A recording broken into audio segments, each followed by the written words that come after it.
우리 사과 말씀의 제목은 감옥의 우리 간 요셉입니다.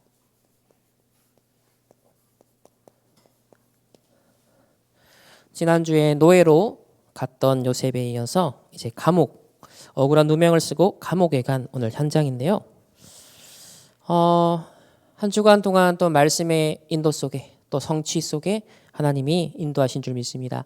오늘도 다음 한 주간 우리가 살아가야 될 언약의 여정 속에 정확한 망대가 되고 또 여정이 확인되고 또 이정표가 정말 확인되어지는 오늘 복된 주일날 되시기를 주님의 이름으로 축복합니다. 우리 금토일 시대가 활짝 열리고 있습니다. 우리 교회 또 전국 세계 모든 복음 가진 이 전도자들 렘넌트들이 있는 그 현장마다 금토일 시대가 활짝 열려서 진짜 집중하는 그런 시간들이 되었으면 좋겠고, 그래서 하나님의 절대 망대가 우리 안에 견고히 서고 각 교회마다 각 가정마다 우리의 업에 그 현장마다 견고하게 세워지는 그런 응답의 시간이 되기를 축복합니다. 우리 서론에서 먼저 저와 여러분이 부르심을 하나님께 받았는데 어떤 정체성을 가지고 부르심을 받았는지 함께 잡아야겠습니다. 지금은 재앙 시대입니다. 근데 이 재앙 시대에 대해서 대책을 세우고 정책을 마련할 수 있는 공무원은 없습니다. 또 거기에 대해서 실질적인 치유책이 제시할 수 있는 의사도 없습니다. 과학기술이 무한 발전하지만 그분들이 재앙 시대를 막을 수 있는 어떤 생각이나 또 실제로 자원이나 그런 어떤 실제 능력들이 없거든요. 그래서 하나님 누구를 부르셨냐면 복음의 비밀을 아는 렘넌트를 부르셨어요. 재앙 시대에 막을 파수꾼이 필요합니다. 전쟁이 일어날 때 만약에 군인이 없다면 미리 정보를 수집하고 적들의 동향을 살피는 그런 기관이 없다면 어떻게 되겠습니까? 수시로 사실 적들에 의해서 침입을 당하고 어려움을 당하겠죠. 어제 뉴스를 보셔서 아시겠지만 러시아 모스크바에서 테러가 있었어요. 사람들이 공연 보기 위해서 모인 곳에서 테러가 일어났어요. 수십 명의 사람이 죽고 수백 명의 사람이 다쳤습니다. 무방비 상태에서 당했잖아요. 어느 상황에 어떤 일이 터질지 모르는 그런 상황을 우리는 살아가고 있습니다. 자, 이 재앙 시대에 살릴 파수꾼으로서 첫 번째로 생각할 것은 갈수록 영적 문제가 심각해지고 있습니다. 모든 사람이 영적 문제를 가지고 있지만 그 영적인 문제가 실제로 정신질환으로 지금 나타나고 있어요. 알코올 중독, 마약 중독, 오늘날 특히 스마트폰 중독, 많은 중독의 문제가 심각해지고 있고요. 자, 뇌가 영적으로 병드니까요. 점점 어떻게 되죠? 자살하는 사람들도 늘어나고 있습니다. 이런 심각한 영적 문제 시대에 오직 복음이 아니면 안 되기 때문에 오직 복음이 아니면 절대 안 됩니다. 그래서 우리를 재앙 시대에 막는 파수꾼으로 또 살리는 파수꾼으로 하나님이 부르셨습니다. 그러면 이런 시대를 대비해야겠는데 어떤 걸 대비해야 될까요? 무엇을 준비해야 될까요? 우리 주셨던 말씀이 오직 복음 그리고 기도를 통해서 실제 영적인 힘을 축적하는 영성, 복음 안에서 이 영적인 힘을 기르면서 뇌를 치유해야 된다. 뇌를 치유하는 데 가장 도움이 되는 것이 호흡과 기도입니다.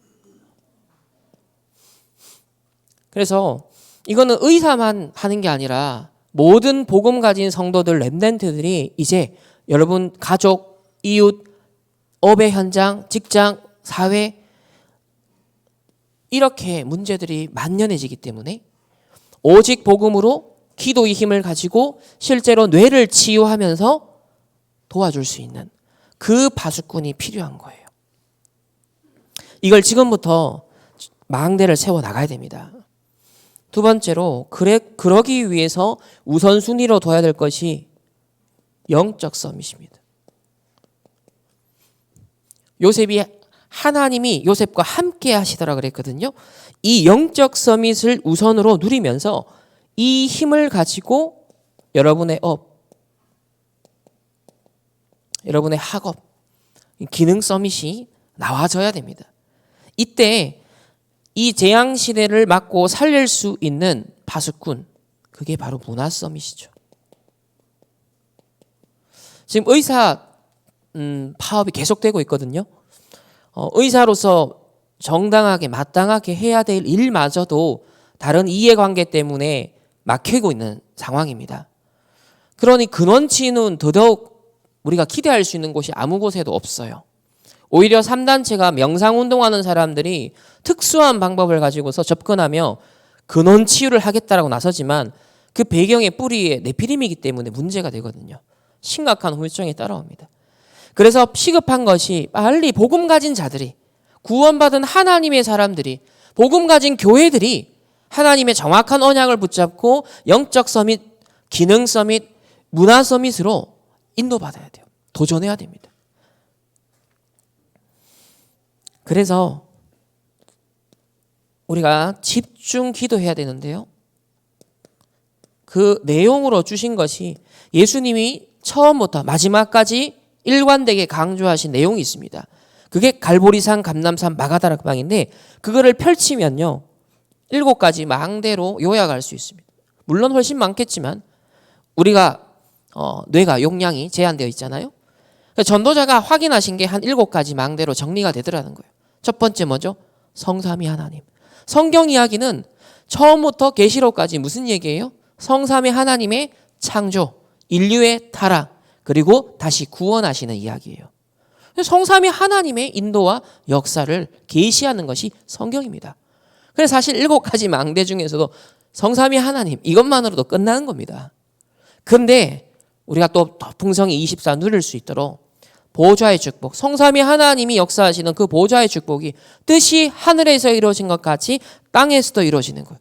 내 현장에서, 여러분 가정에서 이 재앙 시대의 현장에 하나님의 뜻이 이루어지도록, 그래서 보좌의 축복이 나를 통하여서 이 땅 가운데 전달되게 하는 것, 그게 하나님 원하는 거예요. 그래서 우리의 과거, 현재, 미래 이 3시대를 살릴 수 있는 증인으로. 그런데 가만히 보니 이 땅에 어떤 배경이 있죠? 네피림 배경이 있어요. 공중권세 잡은 자, 먼저 사단을, 강한 자를 결박하라 했습니다.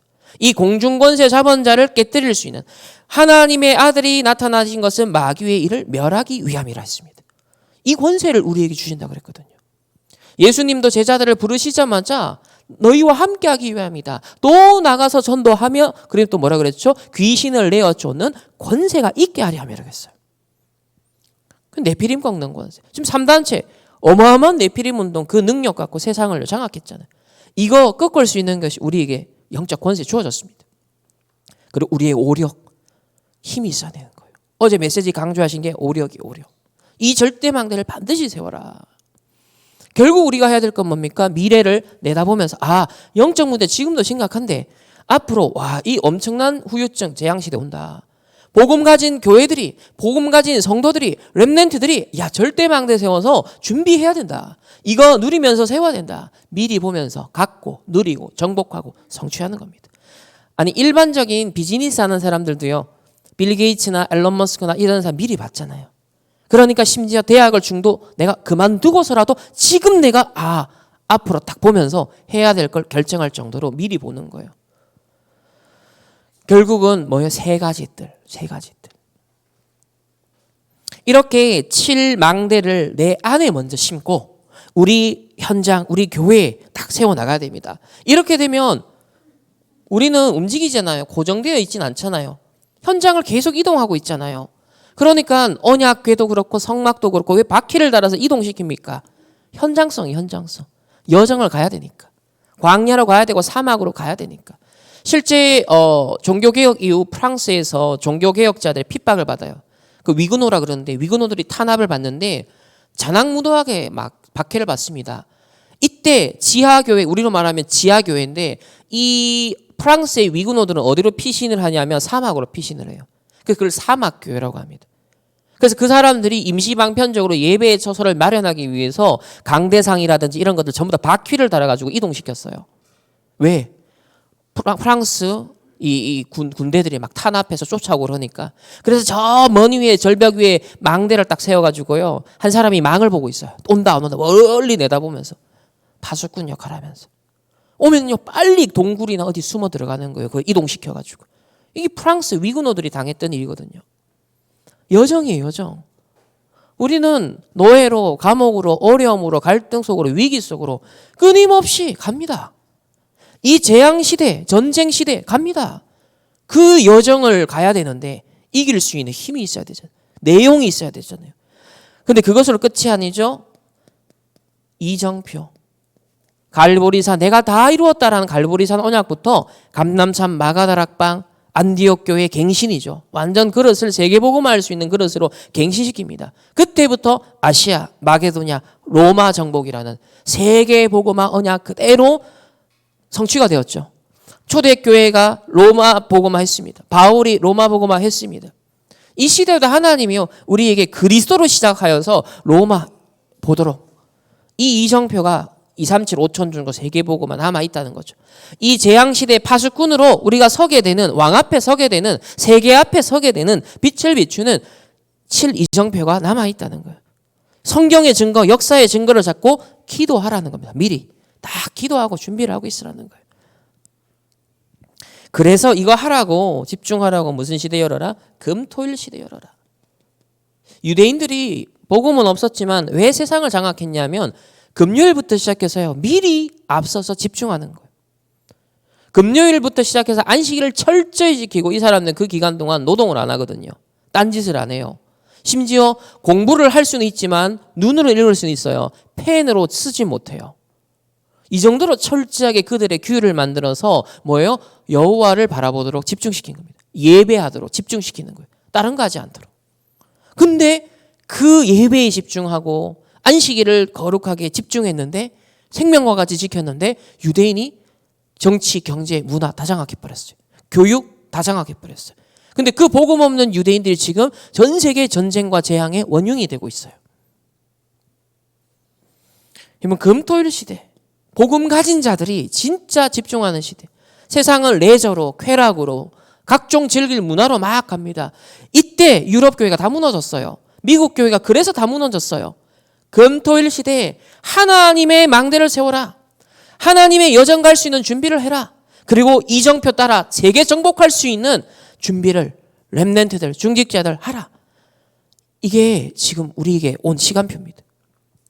감사하게도 미리 이 메시지가 선포되어서 준비할 수 있도록 어느 정도 여유를 주신 게 참 감사하죠. 여러분 전시 상황은요. 하루의 간발 차이가 완전 정복화 당하느냐 아니면 지켜내느냐. 그 6.25 전쟁 당시 때 하루 사이에 막 어느 지역이 초토화되고 점령되고 막 어떤 고지가 빼앗기고 다시 찾고 하루 사이에도 그래요. 근데 미리 이렇게 준비한다는 건 굉장히 중요합니다. 푸틴 대통령이 러시아 침공하기 전에 계속 얘기했거든요. 그러니까 전쟁 준비는 계속 했었어요, 사실은. 근데 처음에 사람들이 말뿐이겠지. 그 진짜 침공했잖아요. 그러니까 전쟁은 그냥 하루아침에 딱 일으키지 않습니다. 물자 준비, 거기에 대한 법에 대한 준비, 주위 사람들 준비, 무기 준비 다 확보해놓고 터뜨리거든요. 다 수를 내가 뭘 획득할 것을 목표로 삼아 딱 정해놓고 전쟁을 하는 거예요. 하나님이 이 시대에 우리 미리 지금 준비하는 거예요. 그래서 네 번째로 3집중입니다. 3집중. 여러분 매일 아침, 낮, 밤 영적 리듬을 꼭 회복하시길 바랍니다. 아침, 낮, 밤 5분의 시간만 가져도 괜찮아요. 밤 잠들기 전에 꼭 말씀 기억하고 자라. 고민 안고 자지 마라. 염려 안고 자지 마라. 꼭 말씀에서 해답을 얻고 밤에 잠들라라고 하십니다. 아침에 일어나자마자 하나님께 영광을 호흡하면서 영육간에 밤새 또 여러분 또 호흡하는 습관이 안 좋을 수도 있기 때문에 깊은 호흡을 의도적으로 하시면서 세포도 살려내고 영적으로 정신적으로 뇌도 살려내는 거예요.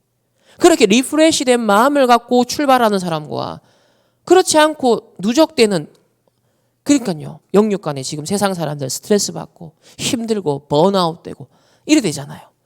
그래서 위드 임마누엘 원네스, 요셉과 하나님이 항상 함께 하신 것처럼 이 삶 집중을 꼭 잘 안 되지만, 내 하루에 3번은 꼭 정시 기도하겠어. 3번은 꼭 주님을 향하는 내가 시간을 하루에 5분씩이라도 꼭 가지겠어. 진짜 결심하시고 우리 인생에 이런 갱신과 변화가 필요한 상황입니다. 그러면서 늘 놓치지 말아야 될 게 있어요. 3응답. 이 3가지 응답은 어디에 숨겨져 있느냐? 주로 문제 속에. 하나님이 이 문제 속에 응답을 숨겨놨어요. 두 번째, 주로 갈등 속에 숨겨져 있습니다. 그리고 위기처럼 보이는 상황에 숨겨져 있습니다. 하나님이 문제를 주실 때는요, 그 속에 예비된 답이 있는 거예요. 갈등 속에 우리가 처할 때는요, 갱신할 부분이 있는 거예요. 위기 속에 처해질 때는 그 속에 뭐가 있다? 하나님의 축복된 기회가 있다. 절호의 기회가 있다. 요셉 7명의 렘넌트를 제일 잘 누렸던 것이 바로 이 부분이었습니다.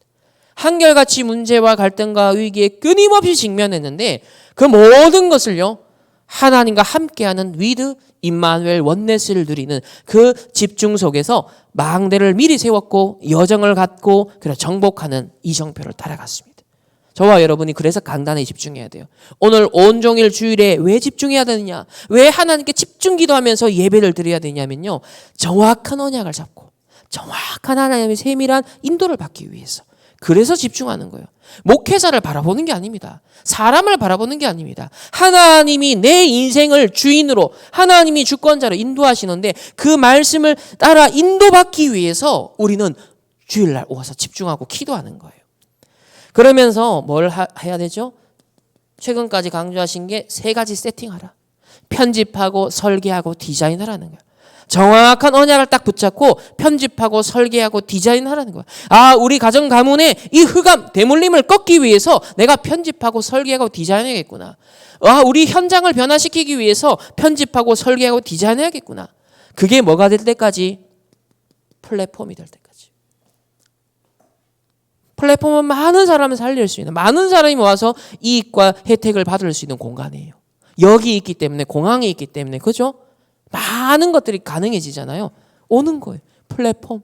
내가 복음 누리는 이 문제와 갈등과 위기 속에 하나님이 주신 답과 갱신과 축복된 기회들을 딱 찾아서 누리고 있으면요, 그게 나중에 플랫폼이 돼요.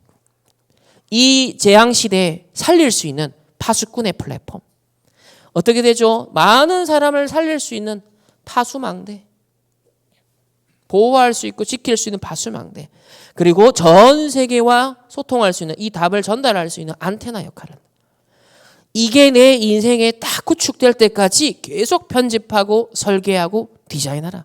전도자가 우리 집 가난, 이 운명 뒤집어야겠다. 그래서 그때부터요, 완전 책이라든지 딱 생각 바꾸면서 하나하나 그 말씀에서 결정적 답을 얻었다. 건강, 호흡에 대해서, 건강에 대한 100권 이상 봤다. 그러면서 말씀에서 답 찾았다. 전도에 대한 책 계속 읽었다. 기도에 대한 책 계속 지금도 읽고 있다. 진짜 답은 그래서 말씀에 있구나. 근데 왜 책을 읽고 왜 자료를 편집하라 했죠? 성경에 있는 답이 진짜 그렇구나, 유일하구나 확인되도록 그 방편으로 삼으라는 겁니다. 그래서 3집중, 3응답, 3세팅, 이건 계속 하라라고 우리 계속 한동안 말씀하신 내용이에요. 자, 오늘 요셉 가지고서 한번 확인을 해보겠습니다. 요셉이 누명을 벗기 위해 노력하지 않은 이유.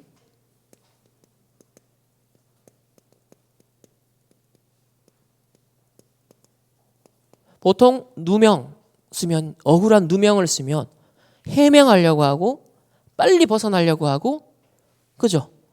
변명을 한다든지 핑계를 댄다든지 이유를 댄다든지 할 거예요. 근데 요셉은 누명을 벗기 위해 노력을 하지 않았어요. 왜 그랬을까요? 오늘 이 질문, 이 포럼이 일어나야 돼요. 우리에게 처해진 상황에 적용을 해보라니까요. 나에게, 여러분에게 각자에게 주어진 고유한 상황이 있고 환경이 있고 있는데 그걸 내가 누군가에게 말했을 때 오롯이 이해받을 수 있을까요? 오롯이 여러분 속에 있는 것을 다 내놓고 누군가가 납득될 수 있을까요? 그 속에는 또 다른 오해가 생깁니다. 내가 했던 그 모든 노력들이 또 다른 오해와 또 다른 문제의 원인으로 작용해요. 요셉은 그걸 알았어요. 첫 번째로 진정으로 나를 도와줄 수 있는 사람은 아무도 없다는 거예요. 철학자들이 이 반쪽까지는 갔잖아요. 그래서 그거를 실존주의 철학이 거기서 나온 거예요. 이 땅에 나는 홀로 단독자로, 신 앞에 단독자로 서 있구나. 그 고독, 그 외로움. 나는 신 앞에 단독자로 선 자구나. 이게 실존주의 철학자들이 본 거예요. 다시 말하면 여러분 인생 스토리는 전부 다 고유해요. 아무리 인생 스토리를 글로 풀어내도 그게 다 담기지 않습니다. 내 실존은 아무도 몰라요. 여러분의 실존은 아무도 몰라요. 나만. 솔직히 말하면 나도 다 몰라. 여러분 과거에 있었던 모든 걸 정확하게 기억합니까? 아니죠. 뒤섞여 있어요. 기억이라는 건요. 뒤섞여 가지고 또 내 스스로가 다르게 편집되어 있어. 아무도 모릅니다. 요셉은 알았어요. 그거를. 아무도 나를 도와줄 수 없구나. 창세기 39장 19절에 보면요. 이 보디발의 아내가 자기 남편 보디발에게 막 얘기를 한 거예요. 요셉이 이런 일을 저질렀어요. 전부 다 거짓말이잖아. 근데 보디발은 아내가 평상시에 허술을 한 걸 알아. 요셉이 얼마나 정직하고 바른 하나님과 함께한 사람인지 알아요. 하지만 보디발 입장에서는 누구의 말을 들어야 자기가 살겠죠? 아내의 말을 들어줘야 사는 거예요. 진실이 아니라는 걸 분명 알았을 거예요. 요셉이 죄가 없는 걸 아마 보디발은 알았을 겁니다. 그러나 와이프의 말을 들어줘야 살겠죠. 요셉은 잘 아는 거예요. 그거를. 자기 주인이 자기 편에 서주지 않을 거라는 걸 잘 아는 겁니다. 그래서 아내가 하는 말을 듣고 심히 노한지라 했습니다. 이 노한 것 때문에도 요셉은 상처 안 받아요. 아니까 주인이 당연히 나한테 화내는 게 당연하지. 본인도 살아야 되니까. 두 번째. 근데 그 억울한 누명을 쓰고 해명도 안 하고 감옥에 갔어요. 그대로. 근데 20절에 보면 이에 요셉의 주인이 그를 옥에 가두니 그 옥은 왕의 죄수를 가두는 곳이었더라. 왕의 죄수를 가두는 곳이었어요. 뭡니까? 하나님의 절대 계획이 있는 현장입니다. 특히 정치범들이 모인 곳이에요.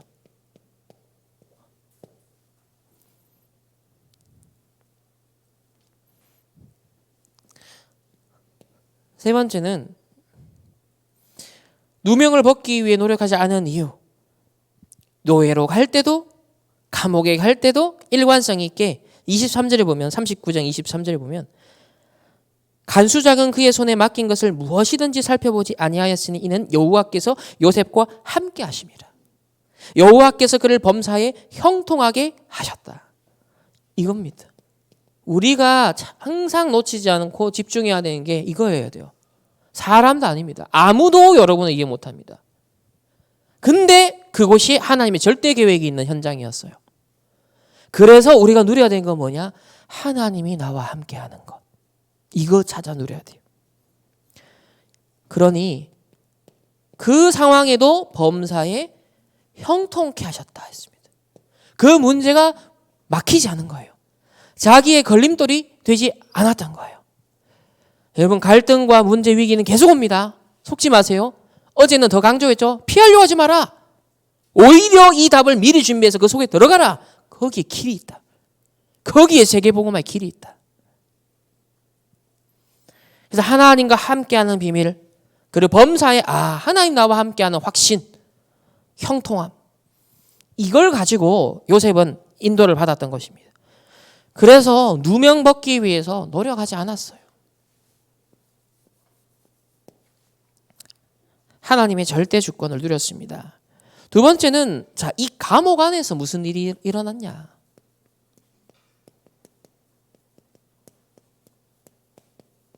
이 하나님의 절대 계획이 성취되는 그 현장에서 도대체 어떤 일이 있었느냐 하면 첫 번째로 감옥에 갇힌 바로의 왕의 두 신하가 있습니다. 어느 날 왕의 노여움을 산 두 신하가 감옥에 갇힌 거예요. 근데 하필 거기서 요셉이 인정을 받고 있었기 때문에 이 두 사람의 수종을 들게 됩니다. 40장 1절에 보면 그 후에 애굽 왕의 술 맡은 자와 떡 굽는 자가 그들의 주인 애굽 왕에게 범죄한지라. 인류 역사의 기록에 따르면 최초의 맥주를 만든 나라, 최초의 빵을 만든 나라가 이집트예요. 어제 안 그래도 우리 금요일 날 하나 서밋스쿨 역사 포럼 때 지금 이집트를 하고 있는데 그 이제 자료를 보니까 최초의 맥주, 최초의 빵 만든 곳이 이집트더라고. 여기 보면 떡이라고 표현되지만 이게 빵이거든요. 그래서 빵 굽는 자, 술 맡은 자, 이게 딱 의미심장한 거죠. 역사적 기록하고 일치하는 거 이게. 근데 이 담당자들이 어쨌든 무슨 일이 있었는지 모함을 받았는지 어떤 정치적인 이유 때문에 몰린 것 같아요. 실수를 했는지 모르겠지만 그렇게 갇힌 상황에 4절에 보면 친위 대장이 요셉에게 그들을 수종들게 하매 요셉이 그들을 섬겼더라. 그들이 갇힌 지 여러 날이라. 이런 상황이었습니다. 사실 요셉 입장에서는 왕의 최측근 두 사람, 그것도 먹는 것과 관계된다는 건 정말 신뢰를 바탕으로 해야 되는 최측근의 사람이에요. 그 당시에. 왜냐하면 그때는 권력자들을 독살한다든지 죽인다든지 이게 음식을 통해서요 많이 일어났기 때문에. 근데 요셉 입장에서는 일개 노예로 팔린 입장에서 이 두 사람을 만난다는 건요. 이건 어마어마한 인턴십입니다. 어마어마한 정치 현장에 대한 왕궁 현장에 대한 이야기들을요 얼마나 많이 이 두 사람은 억울함을 막 토로하고 내가 죽을지 말지 어떻게 될지 얼마나 불안하겠습니까? 또 요셉을 가만히 보니 좀 신뢰가 될 만해. 그러니 막 얼마나 많은 시간들 얘기했을까요? 그러다 보니까요 작년이 알게 되잖아요. 정치판이 이렇구나. 알게 되잖아요. 두 번째는 그러던 어느 날 밤 이 두 사람이 서로 내용이 다른 꿈을 꾸게 되는 거예요. 이게 하나님의 역사하심이죠. 40장 5절에 보면 옥에 갇힌 애굽 왕 술 맡은 자와 떡 굽는 자 두 사람이 하룻밤에 꿈을 꾸니 각기 그 내용이 다르더라 그랬습니다. 7절에 보면 아침에 일어나서 요셉이 살폈더니 가만히 요셉이 아무래도 수종을 드니까 눈치를 잘 봤겠죠. 살폈더니 어두운 거예요. 얼굴이 빛이 없는 거예요. 7절에 요셉이 그 주인의 집에 자기와 함께 갇힌 바로의 신하들에게 묻되 어찌하여 오늘 당신의 얼굴에 근심의 빛이 있나이까. 근심의 빛. 꿈을 꿨는데 도대체 이 꿈의 내용을 알 수가 없는 거예요. 해석할 수가 없는 거예요. 그래서 8절에 그들이 그에게 요셉에게 이르되 우리가 꿈을 꾸었으나 이를 해석할 자가 없도다. 요셉이 그들에게 이르되 해석은 하나님께 있지 아니하나이까 청하건대 내게 이르소서 그럽니다. 먼저 요셉이요 하나님을 앞세우고 그리고 내게 이르소서라고 말합니다. 내 전공이 꿈 해석입니다. 이렇게 말하지 않고 꿈 해석은 하나님께 있습니다. 근데 그 하나님과 내가 친한 거예요. 그 하나님과 평상시에 함께하는 비밀이 있으니까 하나님을 먼저 자랑하고 그리고 나에게 이르라 라고 말합니다. 뭘 증거합니까? 나와 함께 하시는 하나님을 증거합니다.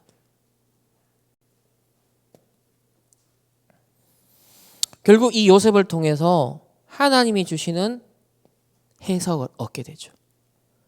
이게 뭡니까? 하나님이 여러분에게 주시는 이 시대의 일종의 오직 유일성 재창조가 될 수 있겠죠. 꿈은 다 꿈이다. 세상에 이런 일 저런 일은 다 있습니다. 근데 그거를요 다른 영감, 다른 통찰력, 다른 창의성 그걸 얻는 거예요. 사람들이 못 보는 걸 미리 보는 거예요. 그거예요. 하나님이 알게 하신 겁니다. 세 번째는 요셉이 해석한 대로 전도자가 미리 본 대로 뭐예요? 성취가 됩니다. 해석대로 성취가 돼요. 여러분이 말씀에서 정확한 걸 봤다. 시대에 정확한 걸 봤다. 그대로 성취가 되는 시간표가 오는 거예요. 21절을 보면 바로의 술 맡은 관원장은 전직을 회복하매 그가 잔을 바로의 손에 받들어 드렸고. 자, 처음에 이 술 맡은 관원장이 꿈 얘기를 요셉에게 먼저 해요. 그러면서 이게 도대체 무슨 꿈이냐 하니까 3일 후에 당신은 복직될 것입니다. 기분 좋은 얘기죠. 그러니 떡 맡은 관원장도 그럼 내 꿈도 한번 얘기해봐라. 당신은 3일 뒤에 결국 나무에 매달려 죽을 것입니다. 말 그대로 3일 후에 성취가 됩니다.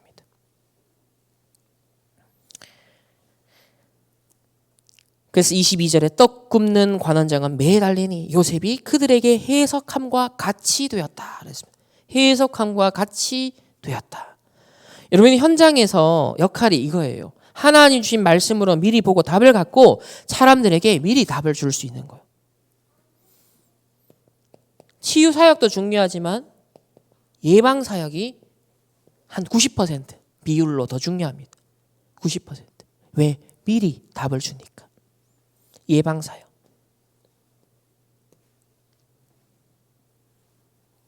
그렇게 돼 있을 때 어느 날 시간표가 딱 오면 어떻게 되죠? 사람들이 깜짝 놀라잖아요. 충격받잖아요. 그때부터가 진짜 문이 열리는 거예요. 자, 세 번째는 요셉이 이 술 맡던 관원장이 밖에 나가면 자기를 기억해달라 그랬는데 세 번째 재미있는 말이 나와요. 성경에 굳이 그걸 기록해놨어요. 장관이 요셉을 잊었더라 그랬습니다. 성경에 기록된 건 그만큼 의미가 있고 하나님이 의도하신 바가 있다는 거거든요. 자, 첫 번째 요셉도 사람인지라 인간인지라 억울한 누명 쓰고 감옥까지 온 것까진 좋았어. 하나님 기도하면서. 근데 감옥에 있으면서 혹시 시간표가 됐나? 그래도 내가 도움을 드렸으니 혹시라도 이분에게 내가 좀 청탁을 한다면 약간의 도움은 얻지 않을까라는 인간적인 마음이 있었던 거예요. 그래서 첫 번째 사람의 도움을 구합니다. 기대했어요. 살짝.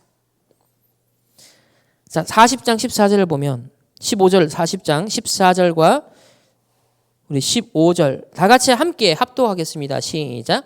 당신이 잘 되시거든 나를 생각하고 내게 은혜를 베풀어서 내 사정을 바로에게 아뢰어 이 집에서 나를 건져주소서. 나는 히브리 땅에서 끌려온 자요 여기서도 옥에 갇힌 일을 행하지 아니하였나이다. 자, 그동안 마음에 가지고 있었던 걸 이때까지는 기도로 풀어내다가 이때야 싶었나 봐요. 혹시 모르니 막 얘기를 다 했어요. 자기 속에 있었던 얘기를. 당신이 잘 되시거든 나를 생각하고 나를 은혜 베풀어 주시고 내 사정을 바로에게 알려서 나를 건져주시고 히브리 땅에서 나는 사실은 끌려온 자고 옥에 갇힐 일도 행하지 않았다. 다 얘기해요 지금. 사람의 도움을 기대했습니다. 근데 두 번째 보면 23절에 술 맡은 관원장이 요셉을 기억하지 못하고 그를 잊었다 그랬습니다.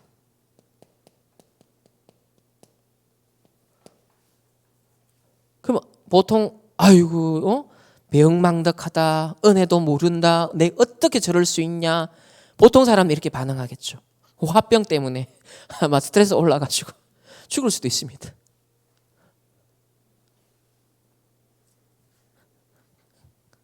가족 사이에도 막 이런 얘기를 하는데 그걸 곧대로 가족들이 서로가 다 얘기를 들어줍니까?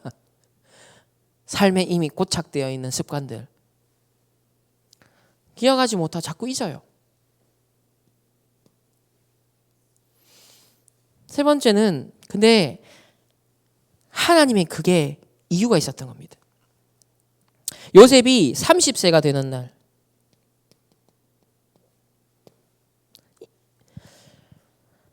애굽의 고위 공무원이 조건 중에 하나가 30세 이상. 하나님은 요셉이 감옥에서 나오는 게 아니에요. 왕궁의 증인으로 세우려고 하는 거예요. 왕 앞에 세우려고 하는 거예요. 나아가 이 애굽이 앞으로 당하게 될 곧 있으면 7년의 대풍년과 7년의 대흉년 기근이 든단 말이에요. 그럼 전 세계가 지금 굶어 죽게 생겼어요. 애굽은 나일강 때문에 어마어마한 곡창지대였어요. 나일강이 범람하면서 비옥한 그 토양이 있었기 때문에 엄청나게 수확량이 좋았어요. 그런데 이 애굽이 지금 우크라이나가 사실은 전 세계에 어마어마하게 곡창지대인데 전쟁 때문에 물가가 확 올라갔던 것처럼 마찬가지인 거예요. 애굽이 기근든다? 전 세계가 굶어 죽는 겁니다. 그 시대는. 그 미래가 있기 때문에 하나님은 요셉을 총리로 만들어야 되는 거예요. 심어야 되는 거예요. 왜? 애굽도 애굽이지만 여자의 후손으로 오실 메시아가 와야 될 그 혈통이 어느 가문이요? 지금 아직 애굽에 오지 않은 요셉 가문이잖아요. 야곱의 그 후대 중에서 하나님 이스라엘에 대해서 나중에 어떻게 됩니까? 유다 자손으로 예수님이 와야 되거든요. 언약의 후손이 보존받아야 되는 거예요. 그 한 가지 이유 때문에 애굽도 보호받는 겁니다. 언약 가진 한 사람 때문에 하나님은요 전 세계를 붙들고 있는 거예요. 그래서 30대 하나님은 이렇게 빅픽처를 갖고 계신 겁니다. 지금 요셉 하나 꼴랑 총리 하나 세우는 거 그게 목적도 아니에요. 과정이에요. 과정. 그래서 요셉이 감옥에 30세 될 때까지 좀 더 묵혀둬야 되는 건 당연한 조건을 갖추기 위함이에요. 당연한 조건. 그리고 필연적인 시간표. 그걸 기다리는 거예요. 더 나아가 하나님의 절대적인 계획을 이루기 위함이었습니다. 요셉은 조금 힘드니까 감옥에서 그래도 좀 나았으면 좋겠다 싶었던 것 같아요. 그래 본들 요셉은 뭐 노예 해방은 받을 거나 아니면 그 장관의 노예가 또 됐거나 그럴 수는 있겠죠. 하나님은 그게 아니잖아요. 당연한 조건을 갖추고 필연적 시간표를 대비하여 절대적 계획 이루기 위해서 요셉을 한 30대 될 때까지 다 기다립니다. 그래서 재앙실에 살릴 파수꾼으로 때가 되어 부르시는 거예요. 그동안 뭘 누렸겠습니까? 7망대, 7여정, 7이정표에 해당하는 내용을 요셉은 더더욱 깊이 새기면서 누리고 있었겠죠. 그리고 더 내가 하나님 앞에 바로 서야겠구나. 어떤 면에서 내가 사람의 도움을 기대했다가 후회하면서 정신 차리자. 하나님의 망대 다시 세워나가는 거예요. 결론입니다. 나는 어떤 망대를 세워야 될까요?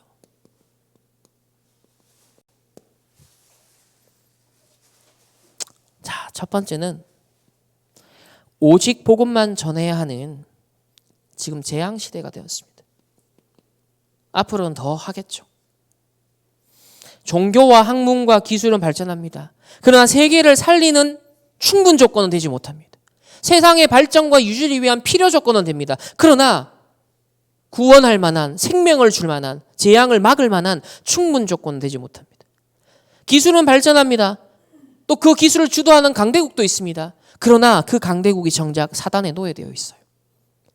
기술을 발전시켰는데 그 기술에 인간은 중독되고 노예돼요. 아이러니하죠. 그래서 전쟁과 재앙을 막을 수가 없습니다. 인간은 전쟁과 재앙을 막을 수가 없어요. 더욱이 이걸 막도록 하나님이 복음 주시고 교회를 세웠는데 이 교회마저 문 닫고 있어요. 교회마저 무능하고 있어요. 그래서 유럽교회, 미국이 문 닫고 있다. 이거 막아야 된다. 전도자가 앞으로 우리 세 가지 뜰 준비해서 우리 교회 정도 좀 잘하자. 이건 아니다. 빨리 유럽 교회 문 닫는 교회 사가지고 RUTC 만들고 걷잡을 수 없이 앞으로 재앙 온다. 한국 교회가 문 닫기 시작하는 순간 이게 유행하기 시작하면 걷잡을 수 없는 재앙이 앞으로 올 거다. 왜? 한국이 선교할 수 있는 최후의 지금 모르잖아요. 한국 교회가 무너진다. 전 세계는요, 어마어마한 재앙들이 기하급수적으로 곳곳에서 터지게 되는 거예요.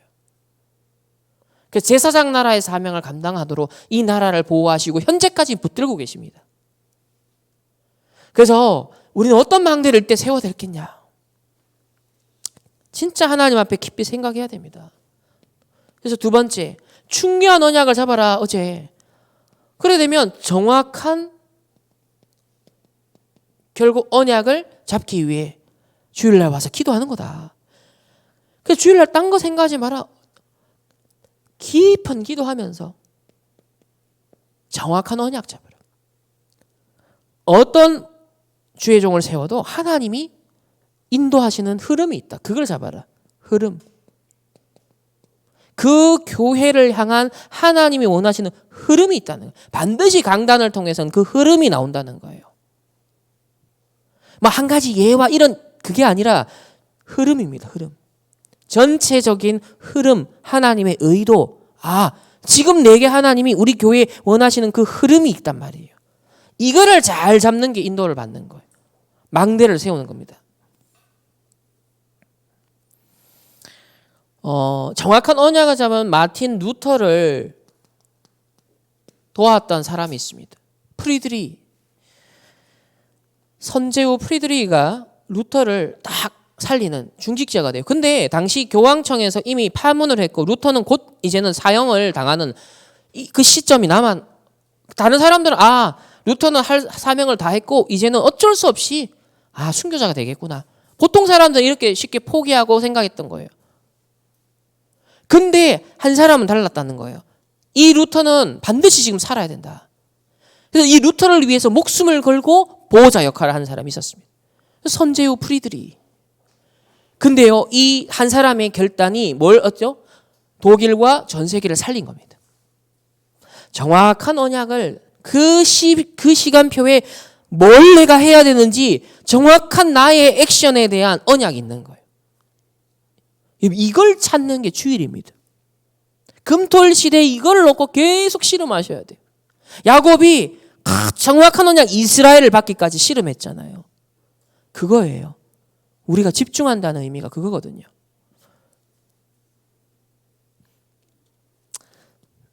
세 번째는 그래서 살려야 되기 때문에 살리는 건 오직 복음밖에 없으니 율법이 아니라 복음의 망대를 세워라. 율법주의, 신비주의, 인본주의는 못 살리잖아요. 복음의 망대를 먼저 세워야 되는 거예요. 내가 복음화돼야 되는 게 다른 사람을 살리고 복음을 할 수 있잖아요. 그리고 내 인생을 절대 망대로 세워라. 여러분의 과거를 볼 때 복음화하면서 내가 이것 때문에 우리 가정 가문에 이런 문제 있는 이유가 하나님 이것 때문에 전도자가 가난, 무능 내가 뒤집어야겠다. 건강 뒤집어야겠다. 여러분 가정 가문의 모든 어려움들, 영적 문제들요 완전 뒤집어서 절대 망대로 세우시기 바랍니다. 그게 뭐가 되냐? 영원한 망대가 됩니다. 올해 주제잖아요. 그게 내 인생의 망대인 줄 알았더니 영원한 망대가 2, 3, 7, 5천 정도 살리는 망대가 되는 것입니다. 이런 꼭 이 응답의 증인 되시기를 주님의 이름으로 축복합니다. 감옥에 갇힌 것 같았지만 그곳은 하나님의 절대 계획의 현장이었다. 이걸 하나님의 절대 주권 속에 인정하시고 절대 계획이 있는 현장, 이것도 내가 계속 머물지 않습니다.